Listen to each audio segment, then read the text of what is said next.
السلام علیکم، یاسین آپ کے ساتھ حاضر ہے اس مارننگ بریفنگ میں۔ ڈیلی بیسس پہ تقریباً آپ سے ملاقات ہوتی ہے، اور اگر ڈیلی بیسس پہ نہیں ہوتی تو آج کل شارٹس آپ لوگ میرے سن رہے ہیں اور دیکھ رہے ہیں، اور مجھے پذیرائی بھی حاصل ہو رہی ہے کہ وہ 1 منٹ 30 سیکنڈز یا 50 سیکنڈز کے شارٹس ہوتے ہیں، جس کے اندر امپورٹنٹ خبریں اور حالات و واقعات آپ کو بتا دیے جاتے ہیں تاکہ آپ اپنے پورٹ فولیو کو مینج بہتر طور پر کر سکیں۔ بہرحال آج ہمارے پاس بہت ساری خبریں ہیں اور اس کو ہم کمپلیٹلی اس پہ تجزیہ کریں گے۔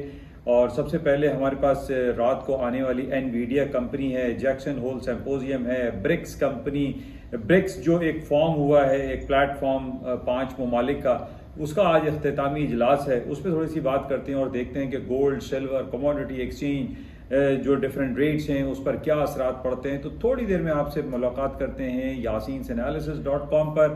آپ تمام لوگوں سے میری گزارش رہتی ہے کہ آپ اس یوٹیوب چینل کو لائک کریں، شیئر کریں اور سبسکرائب کریں، کیونکہ یہ اردو اور سہل انداز میں آپ کو ایک پکچر مل جاتی ہے پوری دنیا کی اسٹاک مارکیٹ پہ، پوری دنیا کی کموڈٹی مارکیٹ پہ، کہ کیا کچھ ہو رہا ہے۔ پاکستان کی اسٹاک مارکیٹ، پاکستان میں جو کرنسی ویلیویشن ہے اس پر کیا کچھ ہو سکتا ہے۔ میری آپ تمام لوگوں سے گزارش ہے کہ اس پلیٹ فارم کو